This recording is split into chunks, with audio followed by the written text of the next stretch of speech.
एक बार डेरे में एक सत्संगी आया जो अपनी बीमारी के कारण बहुत ही कमजोर हो चुका था। जीवन के कई उतार चढ़ाव और इस बीमारी ने उसे शारीरिक और मानसिक रूप से इतना कमजोर बना दिया था कि अपने हाथों से भोजन करना भी उसके लिए कठिन हो गया था। उसका शरीर शिथिल हो चुका था, चलने में कठिनाई होती थी, लेकिन मन की ताकत अब भी अडिग थी। उसके भीतर एक गहरी इच्छा हमेशा जीवित थी। वह चाहता था कि अपने जीवन के अंतिम दिनों में एक बार बाबा जी के डेरे का लंगर अपने हाथों से खा सके। इस छोटी सी इच्छा के लिए वह इतने लंबे सफर पर निकल पड़ा, यह जानते हुए कि शायद उसका स्वास्थ्य इस यात्रा को पूरा करने में उसका साथ न दे। उसकी हालत को देखते हुए कई लोगों ने उसे मना किया कि वह यात्रा पर न जाए, लेकिन उसकी इच्छा इतनी गहरी थी कि उसने सबकी बातें नजरअंदाज कर दीं। अपनी कमजोर देह के साथ वह बाबा जी के आशीर्वाद की आशा में एक एक कदम बढ़ाता रहा। उसकी आंखों में बाबा जी के लंगर का प्रसाद पाने की तीव्र इच्छा थी, जिसे उसने हमेशा अद्भुत आशीर्वाद के रूप में स्वीकारा था। जैसे जैसे वह डेरे के निकट पहुंचा, उसकी हालत और बिगड़ने लगी। उसकी आंखें धुंधला देख रही थीं, उसका शरीर लड़खड़ाने लगा, परंतु उसकी भक्ति की शक्ति उसे आगे बढ़ने के लिए प्रेरित करती रही। कुछ समय बाद जब बाबा जी लंगर में पधारे, संगत में एक अद्भुत शांति और आह्लाद का संचार हो गया। बाबा जी ने एक नज़र संगत पर डाली और उनकी दृष्टि अचानक उस वृद्ध व्यक्ति पर ठहर गई जो दूर कोने में बैठा हुआ था। उसके चेहरे पर संघर्ष और थकान साफ झलक रही थी, लेकिन उसकी आंखों में एक अनोखा संतोष और भक्ति का भाव था। बाबा जी ने उसकी ओर देखा और एक पल के लिए सब कुछ मानो ठहर गया। हर कोई जानता था कि बाबा जी के हर भाव में एक विशेष संकेत होता है, और आज उनकी दृष्टि में कुछ अलौकिक था। कुछ क्षणों तक बाबा जी ने उस वृद्ध को ध्यान से देखा और फिर बिना कुछ कहे एक थाली उठाई। संगत में सन्नाटा और गहरा गया। हर कोई इस बात से अचंभित था कि बाबा जी स्वयं थाली लेकर उस वृद्ध व्यक्ति के पास क्यों जा रहे हैं। बाबा जी धीरे धीरे उस वृद्ध की ओर बढ़ने लगे और हर कदम के साथ संगत का हृदय प्रेम और श्रद्धा से भरता जा रहा था। बाबा जी उस वृद्ध के पास पहुंचे और उसके सामने थाली रख दी। वृद्ध की आंखें अब तक नतमस्तक थीं, लेकिन जैसे ही उसने बाबा जी को अपने सामने देखा, उसकी आंखों से आंसू बह निकले। उसने खुद को धन्य समझा, शब्द भी नहीं निकल सके। उसकी आंखों में बाबा जी के प्रति अपार कृतज्ञता और प्रेम की झलक थी। बाबा जी ने थाली में अपने हाथों से भोजन परोसा और बड़े ही प्रेम से उस वृद्ध को पहला कौर खिलाया। वृद्ध के हाथ कांप रहे थे, लेकिन वह अपने गुरु के दिए हर कौर को अमृत समझकर ग्रहण कर रहा था। बाबा जी ने उसे अपने हाथों से एक एक निवाला खिलाया, और हर निवाला उसके जीवन में शांति और आनंद की अनुभूति दे रहा था।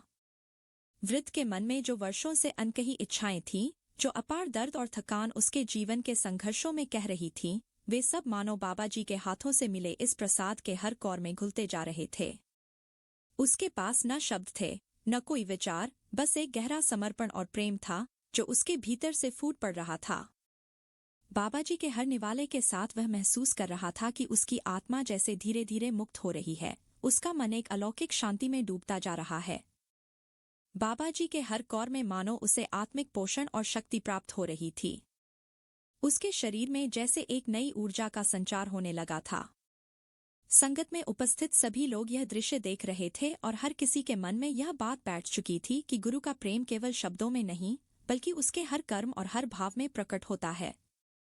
लेकिन उस वृद्ध के लिए यह सब कुछ कह पाना संभव नहीं था।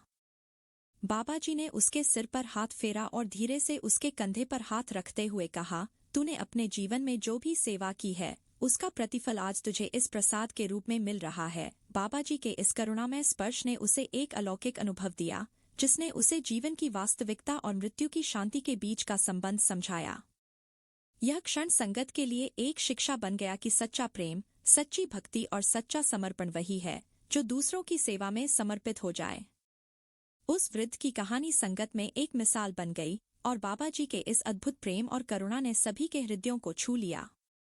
इस घटना के बाद बाबा जी ने संगत की ओर मुड़ते हुए कहा, जीवन में जो भी हमें मिलता है वह सब हमारे कर्मों का परिणाम होता है, लेकिन गुरु की कृपा से हमें वह शांति, संतोष और प्रेम मिलता है जो किसी भी सांसारिक सुख सुविधा से बड़ा है। इस लंगर का प्रसाद केवल भोजन नहीं है, बल्कि यह उस प्रेम का प्रतीक है जो गुरु अपने भक्तों के लिए हमेशा रखते हैं। इसे श्रद्धा और समर्पण से ग्रहण करो। इतना कहने के बाद बाबा जी वहां से चले गए। उस सत्संगी के मृत शरीर की आगे की प्रक्रिया के लिए उसे वहां से ले जाया गया और लंगर शुरू हो गया। सच्ची भक्ति वह है जो सेवा और समर्पण में प्रकट होती है। गुरु का प्रेम एक ऐसा अमृत है जो आत्मा की पीड़ा को हर लेता है। जीवन में मिलने वाला हर अनुभव हमें हमारी आत्मा को शांति और संतोष की ओर ले जाता है, यदि हम उसे श्रद्धा से स्वीकारें। गुरु का प्रेम शब्दों में नहीं, उनके कर्मों में प्रकट होता है।